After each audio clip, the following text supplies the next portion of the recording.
Brought to you by Techno Sport. Spirit तो वही है जो मैदान में उतरे।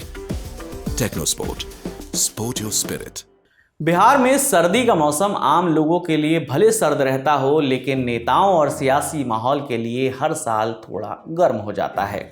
इसी साल जनवरी का महीना था जब नीतीश कुमार महागठबंधन का साथ छोड़कर एनडीए में शामिल हुए थे। अब 11 महीने बाद बिहार में फिर से हलचल है।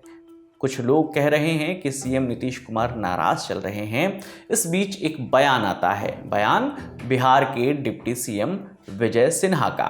बयान पर विवाद हुआ तो यू टर्न भी ले लिया गया और अभी ये सब हो ही रहा था कि आरजेडी ने नीतीश कुमार को खुला ऑफर दे दिया, स्वागत करने की इच्छा जता दी। और तो और तेजस्वी यादव की ओर से बीजेपी पर आरोप लगा दिया गया कि बिहार सरकार को बीजेपी चला रही है, पूरा कंट्रोल अमित शाह के पास है।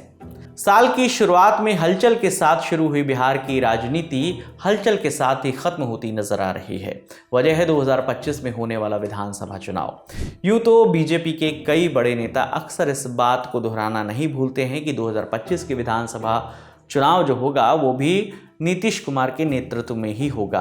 एनडीए की जीत के बाद सीएम वही रहेंगे, लेकिन डिप्टी सीएम विजय कुमार सिन्हा ने जिस तरह बिहार में बीजेपी की सरकार बनाने का संकल्प कार्यकर्ताओं को याद दिलाया, उसके बाद गहमा गहमी बढ़ गई। भाजपा की अपनी सरकार हो, तभी सर्वे अटल जी के प्रति सच्ची श्रद्धांजलि होगी, तभी हमारा रात की मन के अंदर वैसे तो बिहार में यू टर्न के लिए मुख्यमंत्री नीतीश कुमार का नाम काफी चर्चित है, लेकिन इस बार यू टर्न विजय सिन्हा ने लिया है। चंद घंटे बाद ही वो अपने बयान से पलट गए और देने लगे सफाई।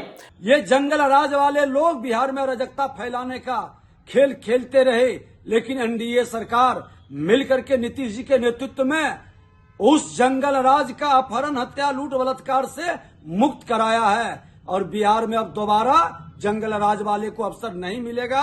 हर हाल में यहाँ सरकार अटल जी के सोच के अनुकूल एनडीए की सरकार यहाँ पर बनेगी। माननीय बिहार के मुख्यमंत्री नीतीश कुमार जी के नेतृत्व में आगे भी रहेगी। नीतीश कुमार के नेतृत्व को लेकर संशय या सवाल है। इसे लेकर बीजेपी की ओर से जो कहा गया उस पर जेडीयू की ओर से भी सफाई आई। बीजेपी की ओर से अटल जी को सच्ची श्रद्धांजलि की दुहाई देते हुए बीजेपी की सरकार बनाने की जो बात कही गई थी, तो जेडीयू ने भी इसी को आधार बनाकर पलटवार किया, लेकिन कुछ इस तरीके से कि सहयोगी बीजेपी को मैसेज भी चला जाए और ये भी ना लगे कि गठबंधन में टूट है।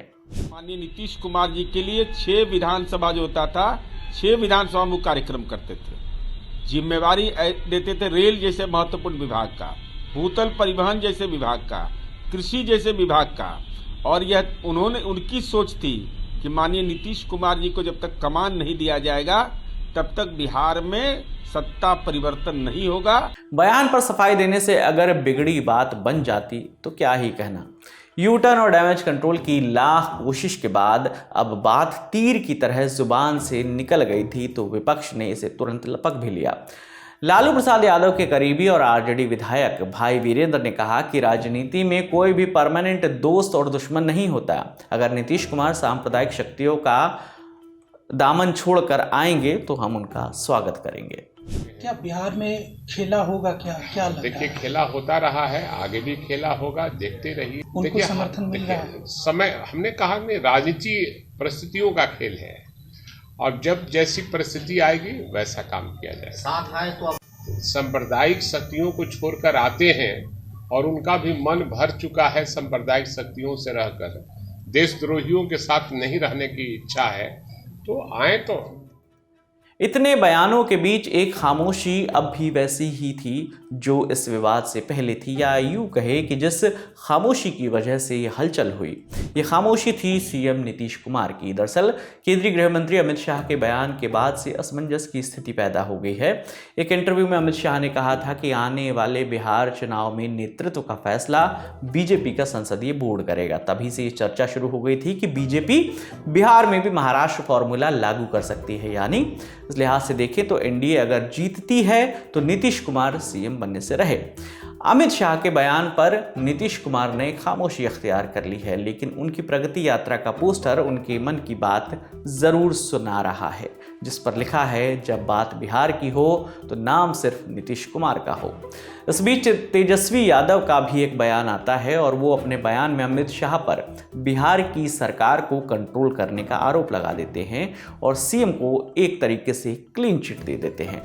सीएम जो है पूरी तरीके से भाजपा जो है उन चला रही है। यहाँ का जो सीएमओ है वो उसका कंट्रोल जो है भाजपा के नेताओं के पास है, और जो इनके कुछ 4 जो नेता हैं, 2 दिल्ली में चले गए हैं, 2 यहाँ हैं, वो भाजपा के संपर्क में हैं।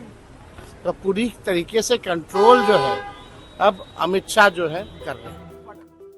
वैसे तो नीतीश कुमार खुले मंच से प्रधानमंत्री नरेंद्र मोदी के सामने भी कई बार ये कह चुके हैं कि वो अब कहीं नहीं जाएंगे, चले गए थे, गलती हो गई थी, लेकिन अब क्या एक बार फिर चुनाव से पहले नीतीश कुमार यही गलती करने वाले हैं, या फिर ये सिर्फ अटकलें मात्र हैं, या नीतीश कुमार की प्रेशर पॉलिटिक्स का सिर्फ एक हिस्सा?